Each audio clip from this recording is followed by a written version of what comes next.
Hello friends, good morning. આપણે આજે BSM 3માં lecture ત્રીજું લેવાનું છે. આપણે યુનિટ એક હતો ને, chief characterization of the age of the Milton, એના વિશેનો આપણે આજે પહેલો ક્વેશ્ચન હતો, એ તો આપણે પૂર્ણ કર્યો. હવે આપણે બીજા ક્વેશ્ચન તરફ જઈશું. Discuss the chief characterization of the metaphysical poetry. બરાબર, એટલે કે આપણે મેથાફિઝિકલ પોએટ્રી વિશે ભણવાનું છે. મેથાફિઝિકલનો મતલબ કોઈને ખબર છે ગુજરાતીમાં?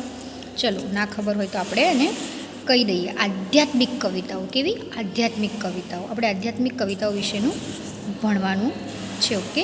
The metaphysical poet work express to lack of the conscience and certainly in the worldly they belong to an elaborate and statement flight of the features and metaphors poetry. Okay, આપણે એના કેરેક્ટરાઇઝેશન વિશે ભણવાનું છે, એટલે કે આપણે એના લક્ષણો વિશેની અથવા તો આપણે તેના વિશેની માહિતી મેળવવાની છે કે તેના વિશે વિશ્વની સુસંગતતા, પછી અશ્વની અભિવ્યક્ત કેવી રીતે કરે છે તેના વિશેની ચર્ચા આપણે કરીશું. Metaphysical poet put forward dismilliard ideas without trying to explain them, and the reader are always confused by the epileistical language. Discuss the features and metaphysical poetry light to statement. એટલે કે આધ્યાત્મિક કવિઓ છે હંમેશા પ્રયાસ વિના વિભિન્ન રીતે આગળ મૂક્યા છે. હંમેશા ભાષાના શબ્દલોકનો ઉપયોગ થાય છે. બરાબર, આ કવિતાની આગળ વિશેની ચર્ચા કરે છે. ઓકે, હવે આપણે આના વિશે આના ઇન્ટ્રોડક્શન વિશેની આપણે માહિતી મેળવીશું. The term of the metaphysical applied to poetry was first used by doctor Johnson, and he broad the term of the Dryden. Once Dryden remarked that he then affected and metaphysics, Dr. Johnson picked the dream used by a group 17th century and the poet who wrote during the 17th century under impact and John Dany are described the metaphysical poet. એટલે કે સૌ પ્રથમ જે Johnson છે ને, એને આધ્યાત્મિક કવિતાના શબ્દનો ઉપયોગ કર્યો હતો. બરાબર, અને તેને ડ્રાયન પાસેથી આ શબ્દો મળ્યો હતો. કોની પાસેથી? ડ્રાયન પાસેથી આ શબ્દો મળ્યો હતો. એકવાર ડ્રાયને ટિપ્પણી કરી હતી કે તે ડન અધ્યાત્મને અસર કરે છે. આધ્યાત્મિક વસ્તુ, આધ્યાત્મિક કેવી વસ્તુ છે? આપણે આધ્યાત્મિક એટલે પ્રાર્થના કરવી, ભજન કરવા, એને આપણે આધ્યાત્મિક કરીએ છીએ. આધ્યાત્મિક ગુણ આપણા શરીરમાં આમ જોવા જઈએ ને આપણે સામાન્ય રીતે, તો આધ્યાત્મિક ગુણ આપણા શરીરમાં વિકસે ને એટલે આપણા મનનો, શરીરનો દરેકને શાંતિ મળે છે. આધ્યાત્મિક વસ્તુ જેવી છે. આપણે નહીં કહેતા કે આ દાદા છે કેટલા આધ્યાત્મિક છે, આ દાદી કેટલા આધ્યાત્મિક છે, આ બેન કેટલા આધ્યાત્મિક છે. જેટલું વ્યક્તિ આધ્યાત્મિક હોય છે ને એટલું જ શાંત હોય છે. બરાબર, એના વિશેની અહીંયા માહિતી આપવામાં આવી છે. In short, Dany and follower steps a metaphysical poet. The metaphysical poetry a cover for long time. From 1592 and 1678, John Dany started writing 1592 and Marvel died in 1679. એટલે કે તેમની જે આધ્યાત્મિક કવિતાનો લાંબા સમય સુધી ઈસવીસન 1592થી 1678ની આવરી લીધી છે. જોન્સનને 1592માં લખવાનું શરૂ કર્યું હતું આધ્યાત્મિક કવિતાઓ વિશેનું, અને માર્વેલનું મૃત્યુ 1678માં થયું હતું. Okay, These metaphysical poetry cover a long large period. It involves a great social, culture, intellectual change. Metaphysical poetry is a different kind of poetry. Metaphysical poems have some common characterizations. There are loaded with strange imagery, paradox, and complemented throughout. And metaphysical also know about that intellectual poetry.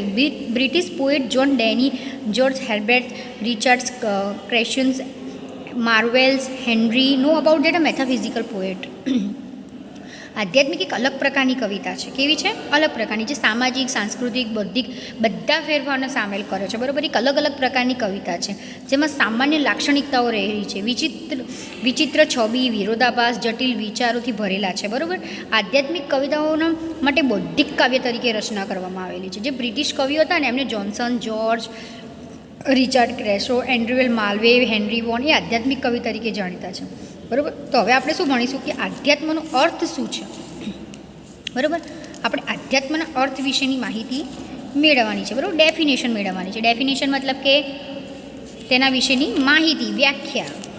The meaning of the meta is after. So word metaphysical mean after the physical, એટલે કે meta એનો અર્થ એવો થાય છે પછી.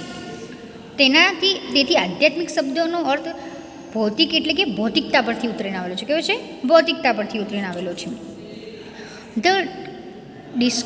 The dictionary and defines a metaphysical as a concerned with the study of the metaphysics. બરાબર? એટલે કે જે મેથાફિઝિકલ છે ને એનો અનુભવ સાથે અભ્યાસનું સંબંધિત વાત છે. બરાબર? અનુભવ સાથેની વાત છે અભ્યાસની, એની વ્યાખ્યા અહીંયા કહેવામાં આવે છે. બરાબર? Metaphysical is a part of the study and philosophical that are concerned with trying understand and describe the nature of reality. મેટાફિઝિકલ છે ને એ ફિલોસોફીની એક અધ્યયનનો ભાગ છે. બરાબર? જેની વાસ્તવિકતા રૂપ સમજવા અને વણવાનો પ્રયાસ સાથે સંબંધિત છે. કે ભાઈ વણવો કેવી રીતે, તેના વિશેના સ્વરૂપને વિશે કેવી રીતે જાણવું, અધ્યયન કેવી રીતે કરવું, તેના વિશેની માહિતી છે. બરાબર? આપણે બેકગ્રાઉન્ડ એટલે પૃષ્ઠભૂમિ થાય. બરાબર? The Elizabethan period early 17th century was a very different from that Elizabethan glory days. It was a age of the transformations and the established the religious orders and stated by the social reform of the Leveliers and Diggers. એટલે કે 17મી સદીનો જે પ્રારંભિક એલિથાબેઝનો સમયગાળો આપણે તમે લોકો ભણ્યા હોઈશું આ સેમેસ્ટર 2માં ને 1માં. એલિથાબેઝનો સમયનો ગાળો તેના વિશેની વાત કરવામાં આવી છે. બરાબર? 17મી સદી એલિથાબેઝનો સમયગાળો હતો. એ ગૌરવ કરતા દિવસો હતા. કેવા હતા? ગૌરવ કરતા દિવસો હતા. એ સંક્રમણનો યુગ ગણવામાં આવતો. તેઓ સંક્રમણનો ઇઝ અ ટ્રાન્સન્ડેશન, સંક્રમણનો યુગ હતો. The established the religious order and were stated the by a social reform and labour and digger. એટલે કે તે જે લેવરો અને ડિગર્સના સામાજિક સુધારણાની સ્થાપિત હતી તેના ધાર્મિક હુકમો જે વિખેરાઈ ગયેલા હતા. બરાબર? The England began a transformations and agriculture to manufacturing country. It was beginning of the period science and technology.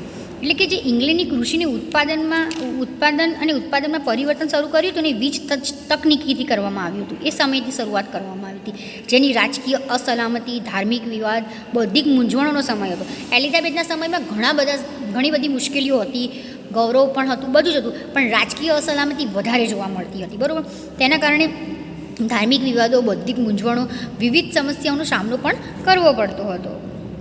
It was also the period of political insecurity and relations of the controversial and intellectual confusions. As a result of it, optimism and confidence began building and raising the question of the uncertainty and permanence. મતલબ કે જે આત્મવિશ્વાસ હતો ને એ વિખેરાઈ ગયો હતો. બરાબર? અને આશાવાદ ઓછું થતું જતું હતું. પરિણામે જે અનિશ્ચિતતા અને નિરાશાવાદ હતી ને એના પ્રશ્નો ઊભા થયા હતા. વ્યક્તિ જ્યારે પણ આપણે જોવા જઈએ તો વ્યક્તિ જ્યારે આશાવાદ ના હોય, તમારે દરેક વસ્તુએ પોઝિટિવ રહેવું પડે. બરાબર? તમે પોઝિટિવ ના થાવ અને નેગેટિવ થાવ તેનું પરિણામ નેગેટિવ જ આવે. દરેક વસ્તુ માટે તમારે પોઝિટિવ થિંક રાખવું પડે. એટલે આની અંદર એલિઝાબેથનો જે સમય હતો ને એની અંદર આશાવાદ અને જે આત્મવિશ્વાસ હતો ને વિખેરાઈ ગયો હતો. બરાબર? એના કારણે ઘણા બધા જે રાજકીય અસલામતી, ધાર્મિક વિવાદ, પછી મૂંઝવણો, વિવિધ પરિસ્થિતિઓનો સામનો કરવો પડ્યો હતો. બરાબર? આધ્યાત્મિક નૈતિકતાની પ્રતિબિંબતા કરવામાં આવી હતી. બરાબર? The metaphysical poetry reflected this ethos and metaphysical poets work expressed to lake converts and certainly in the world they belong to. એટલે કે જે આધ્યાત્મિક કવિતાઓ નૈતિકતાની પ્રતિબિંબતા હતી ને એ છે ને એ આધ્યાત્મિક કૃતિઓને વિશ્વના સુસંગતતા અને અનિશ્ચિતતાનો અભાવ વ્યક્ત કરે છે. જે આધ્યાત્મિક કૃતિ છે એની સુસંગતતા અને નિશ્ચિત છે ને એને વ્યક્ત કરવા માટે આ સદીનો ઉપયોગ આ સદીમાં થયો હતો. મતલબ લેવરોન ડિગર્સને સામાજિકને વિખેરાયા હતા એ બધી અંદર ઇંગ્લેન્ડમાં બી કૃષિમાં બી પરિવર્તન થઈ ગયું, આશાવાદને મૂંઝવણનો સામનો કરવો પડ્યો, નિરાશાવાદનો સામનો કરવો પડ્યો, આ બધી વિવિધ પરિસ્થિતિઓને લોકોને સામનો કરવો પડ્યો હતો. The typical Elizabethan poet deals with a simple and traditional theme. He took interest in producing charming love lyrics. The metaphysical poet and intellectual learn and creative man. They express them intellectually in the matter and manner their poetry. The metaphysical poet in their poems and try to express their idea, feeling, fast changing and complementing worlds in which then happy we are Woodman and his book writes about that poet. They are were interested their own experience and then interest and elasticity gives a metaphysical where a man are learning that are tired to show that a part of this metaphysical had some criticise and there as a following. બરાબર, એટલે કે જે વિશિષ્ટ એલિઝાબેથનનો સામનો સરળનો ટાઈમનો સમય હતો ને, પરંપરાઓ વિષય વસ્તુની રજૂઆત કરવાની હતું, પછી મોહક ગીતો જે બનાવ્યા હતા જેમાં રસ લીધો હતો, પછી જે આધ્યાત્મિક કવિઓ, બૌદ્ધિક, પછી વિદ્વાન અને વિકસિત પુરુષો પણ હતા. જે ટાઈમના કવિઓ હતા ને બૌદ્ધિક હતા, વિદ્વાન હતા અને વિકસિત પણ હતા. બરાબર, અને કવિઓની જે બૌદ્ધિકતા હતી ને એ પણ અહીંયા વ્યક્ત કરવામાં આવી છે. આધ્યાત્મિક કવિઓની ઝડપી બદલાતા પછી જટિલ વિશ્વ પર તેમના વિચારો, લાગણીઓ વગેરેને તેને વ્યક્ત કરવા લાગ્યા હતા. બરાબર, તેના કારણે પુસ્તકો પર તેનો અનુભવ અને વિચારો, વલણો પર રસ ધરાવતા હતા. આધ્યાત્મિકના જે વલણો, રસ, રુચિ, આપણી રસ રુચિ હોય ને એ પ્રમાણે રસ, રુચિ, વિશ્વના વિચારો વગેરેની પણ માહિતી અહીંયા દર્શાવવામાં આવી છે. રુચિની વિશ્લેષણાત્મક પણ કરવામાં આવી હતી. આમ આધ્યાત્મિક વિદ્વાનોના માણસો અને તેને કવિઓને બતાવવાનો પ્રયાસ કવિઓને બતાવવાનું હતું, એને બતાવવાનો પ્રયાસ કર્યો છે કે કેવા આધ્યાત્મિક હતા, કેવા હતા, તેના વિશેની બધી માહિતી અહીંયા એકઠી કરવામાં આવેલી છે. તેના વિશેની માહિતીનું ઊંડાણપૂર્વક જ્ઞાન મેળવવામાં આવેલું છે કે જેની પૃષ્ઠભૂમિ, જેની વ્યાખ્યા, જેના કવિઓનો જોન્સન, પછી જ્યાં ડ્રાયન, એને લોકોએ કેટલું આ યુગની અંદર એમને પોતાનો ફાળો આપ્યો છે તેના વિશેની માહિતી અહીંયા આપવામાં આવેલી છે. આપણે અહીંયા આજ સુધી ભણાવીશું. હવે કાલે આપણે આગળ જોઈશું. બરાબર, કાલે આપણે તેના વિશેની પોએટ્રી વિશેની આગળની માહિતી, લક્ષણો જોઈશું. Okay, by.